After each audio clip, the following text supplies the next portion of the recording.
അവർ ഇങ്ങനെ കാത്തു നിൽക്കുമെന്ന് ചരിത്രം പറയുന്നുണ്ട്. മദീനയുടെ കവാടത്തിൽ അവരിങ്ങനെ കാത്തു നിൽക്കും. അല്ലാഹുവിന്റെ റസൂല് വരുന്നുണ്ടോ? ഈന്തപ്പന മരങ്ങളുടെ മുകളിൽ കയറി നിന്ന് വിദൂരതയിലേക്ക് മരുഭൂമിയിലേക്ക് കണ്ണും നട്ട് കാത്തിരിക്കും. വഴിമധ്യേ നടന്നു വരുന്ന ഏതെങ്കിലും കാഫില കൂട്ടങ്ങളിൽ അല്ലാഹുവിന്റെ റസൂലുണ്ടോ?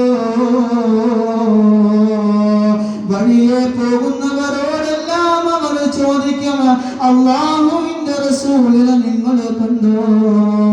മദീനയിലുള്ള ആളുകൾക്ക് അല്ലാഹുവിന്റെ റസൂല് മദീനയിൽ നിന്ന് പോയ അവരുടെ മനസ്സിൽ ഇങ്ങനെ പ്രയാസമാണ്, പ്രതിസന്ധിയാണ്. ഇസ്ലാം വളർന്നത് സ്നേഹത്തിന്റെ പേരില.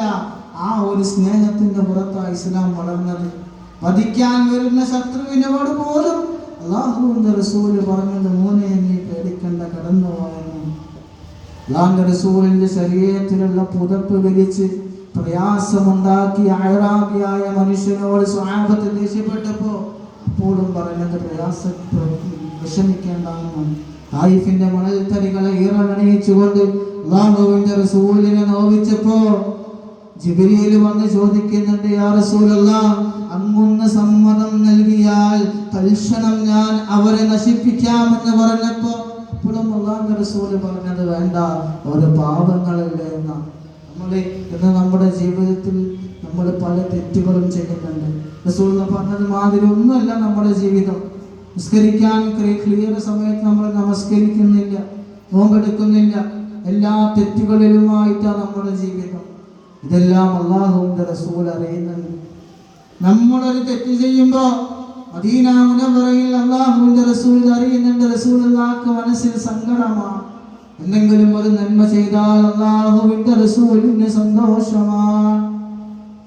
അല്ലാഹുവിന്റെ റസൂൽ സുഖലോക സ്വർഗത്തിന്റെ ഉദ്ഘാടനം കഴിഞ്ഞിട്ട് സിറാത്ത് പാലം തിരിച്ചിങ്ങോട്ട് വരും. ആദ്യം അങ്ങോട്ട് പോകും, പിന്നെ തിരിച്ചിങ്ങോട്ട് വരും.